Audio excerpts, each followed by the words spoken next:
watching CBS 8 Mornings at 6.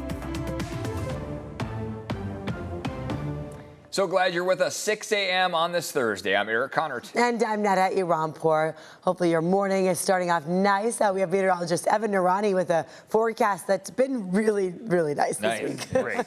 We've been cooling down for most of this week. We start off the morning with a little bit of cloud cover, and then by each afternoon, it's sunshine across the county. This afternoon is a bit different in that we do not begin with that cloud cover overhead. In fact, it's actually quite clear right now. But by the afternoon, we will still, in fact, transition to that sunshine. It's going to be one of the cooler days of the week, and then from here on out, we've got a daily warm-up to watch for. 70 out by the coast, 74 inland, 70 for the mountains, and 89 for the deserts. Just have to give you that live look outside, because here it is from Mount Soledad, looking toward downtown, toward Mission Bay. Sunrise is in 10 minutes exactly, and it looks like we will not have the typical clouds that we're used to start off the morning. So that's a plus side if you want to get outside and enjoy the lack of gray to kick off the morning. Vanessa Paz is checking in on traffic. That's probably also something that the drivers are a little happy about too. Oh yeah, I don't have to, looks like crank the AC nor the heat up much. 805 north, this is what it looks like on the drive headed northbound in from the South Bay. So far so good, no major issues nor delays. I was trying to punch in a crash that we are tracking at the top of the Golden Triangle, just a heads up. It's right where the 805 and the 5 meet. Meanwhile, here's what it looks like. We have finally switched from night vision to day vision. This is our Via de la Valle camera. It's typically our shaky cam, but it looks like it is still, as of last check. Right now, the drive's in pretty good shape. Again, we have a couple of crashes, and we'll update you about those in about 7-8 minutes or so. Back to you guys. We're following this developing story this morning. San Diego police investigating after a sheriff's deputy opened fire in Alpine. Happened just after 6:30 p.m. at a location on Kirsten Terrace Court near Arnold Way. Not a ton of information being released at this hour, but police tell us that no one was killed. However, San Diego Police's homicide team is investigating since it is protocol when a sheriff's deputy opens fire.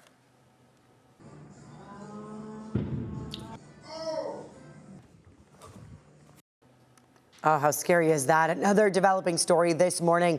7 firefighters are hurt after this explosion in the Bronx in New York. This happened last night. Officials say they were responding to reports of multiple cars and trash on fire when an explosion caused that large fireball. Look how high up it went. The cause has not been determined, and 3 of those firefighters have serious burns. Well, this morning, the Trump administration's warning thousands of daily flights could be canceled as soon as this Friday, tomorrow. This is expected to impact travel here at San Diego International Airport. And that's where CBS 8's Regina Yorita is joining us live from this morning. Regina, you're keeping an eye on things. What can you tell us? Yeah, well, guys, the airport spokesperson here at the San Diego International Airport wasn't able to speak on how operations will specifically be impacted tomorrow. What I can tell you is that travelers should expect some impact come Friday if the shutdown continues. The Federal Aviation Administration is taking drastic steps to reduce air traffic by 10% across 40 high-volume markets beginning Friday morning. The cutback could likely see 3,500 to 4,000 flights per day affected across dozens of airports. And the move is in response to staffing shortages. It's meant to help manage fatigue and the workload of air traffic controllers who have been working unpaid since the shutdown began last month. Most air traffic control workers have been on the clock 6 days a week while working overtime, and staffing shortages during some shifts have also led to flight delays at a number of U.S. airports. Aviation experts tell us that additional flight cuts could mean longer delays. There is, if they got to cut additional flights, then the impacts could take longer. So say somebody who has a flight canceled in the morning, might be able to go in the afternoon. Now they may have to wait until the next day. If you're planning on booking some travel right now during the shutdown, unless it's travel related or work related, or even if it is, maybe don't do that. Now, again, we're monitoring the San Diego International Airport here today. What I can say is that travelers could expect an impact tomorrow. And in general, California could be the state that is most impacted, as LAX will also see the airport affected, as well as San Francisco. So one thing to remember is check your flight status consistently and have a backup transportation if things start to go awry. I'm Regina Yorita, CBS 8. Regina, thank you. Meantime, there is still no end in sight to what is now the longest U.S. government shutdown ever. Lawmakers can't agree on how to fund the government because they're still deadlocked over health care. Democrats are demanding extensions to expiring Affordable Care Act subsidies, but Republicans insist on reopening the government first. This morning, you can help send ill and injured military veterans home for the holidays. The Warrior Foundation Freedom Station's annual Give-a-thon is happening right now. They need your help. CBS 8's Chris Grow live at Freedom Station 3. That's in North Park. To tell us how we can all help, Chris, what's going on out there? They're already started, huh? Yeah, good morning, guys. Look, it's a yearly tradition. It's one of those stories you look forward to every year because of the impact that this is going to make on the men and women who do so much, sacrifice so much to help us and their families as well, too, to protect our country. And of course, here are some of those volunteers and staff that will be manning those phones, waiting for you to call 619 Warrior, okay? 619 Warrior to go ahead and donate. And that's what we want to hear all morning long. I want to bring in Mike Seymour here, Vice President. Mike, this is one of those things, again, you get up early for with so much excitement. How are you feeling this morning? Oh, we're so excited and just we're glad you're here. We're glad you're bringing our story out, and it's going to be an amazing day. Yeah. What is it like to work with the Warrior Foundation? This is something where you got connected at one of their annual golf tournaments, right? 20 years ago. Yeah, wow. Yeah, 20 years ago, Sandy Lemkerle, our founder, was, sharing about the Warrior Foundation, and I was there as a golfer. Yeah. And I found her afterwards. I said, I own a landscape company. How can I help? And here we are. And here you are now. And what would be your message to the folks that are watching at home now who have that opportunity to give, to talk about the impact that a donation like this can make to bring those Warriors home for the holidays? Well, to be able to be with your family when you've experienced some kind of trauma that's actually taken you out of the life you'd chosen. Yeah. These folks were going to be career soldiers, and they can't do it anymore. And so to be able to go home and get grounded for the holidays allows them to come back here for our programs and really, really focus on the task at hand. Yeah. So it's amazing. And being connected with family, it helps in their recovery, right? Oh, it absolutely does. Yeah. There's no question about it, And the one thing I would want, all of your viewers to know is you can't give to a charity that's more responsible with the money that you're giving. I mean, this is our best year ever as far as 85% of every dollar goes directly to our programs. That's amazing. And we're right now inside of Freedom Station 3. This is the first time that the Give-a-thon is going to be at Freedom Station 3. What's it like to be here knowing that, again, you're housing more of these Warriors in that transitional phase? I'm glad you brought it up. We're just so excited about it because, we opened in April. And we have 12 cottages. 11 of them are full, and we're just talking to the next person that's going to fill that 12th. So we're filled up. Yeah. And we're serving our Warriors, and it's just a wonderful, wonderful commitment to make to these people. Okay. Well, Mike, thank you so much.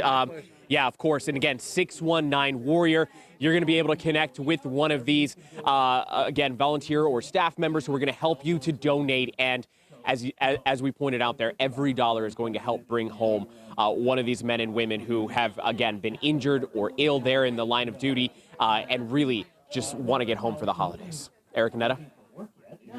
All right, Chris, thank you so much for that. Yeah, I've got a tour of those cottages before, and they are beautiful. They're modern, and then they're adapted to the Warriors' specific injury, if there is one, and just a lot of love and thought goes into it. As they're so deserving, of course. Absolutely. There are so many volunteers that are excited to take your call. We need them to stay They're busy always all so day. excited. Yeah. Give them a call. Every year. They want to chat. Yeah. Not to mention, there's a reason to be excited when you look outside. Yeah. This is the beautiful start to the morning from Hotel Del. We do not have the dense fog or the overcast skies that we've had for almost every morning this week. Instead, we wake up to clear conditions. There are only a couple select spots, like Ramona, for example, where this morning we noticed a little bit of cloud development. And aside from that, satellite radar is agreeing with that idea that there is a lot of sunshine out there to go around, especially with that sunrise coming in 2 minutes. Forecast highs are going to generally be in the 70s, almost across the board. Off by the coastline, you're generally in the low 70s, and then as you make your way east, east, we're in the upper 70s. Santee, El Cajon going for 77, 73 for La Mesa today, 71 for Chula Vista. Imperial Beach looking at a high of 68 degrees along with Pacific Beach, and La Jolla, one of the cooler spots as well, at 66 this afternoon. Taking you up to North County, primarily upper 60s and low 70s by the water, mid 70s as you start to make your way inland in the mountains and deserts, warming up nicely with Julian at a high of 68 this afternoon, 86 for Borrego and Ocotillo Wells. When we look at the beach forecast, I want to mention that we do have that beach hazard statement in effect through Friday afternoon. And the reason why is because Friday morning and this morning, so Thursday and Friday morning, we'll be watching for high tide coming in the 8 o'clock hour.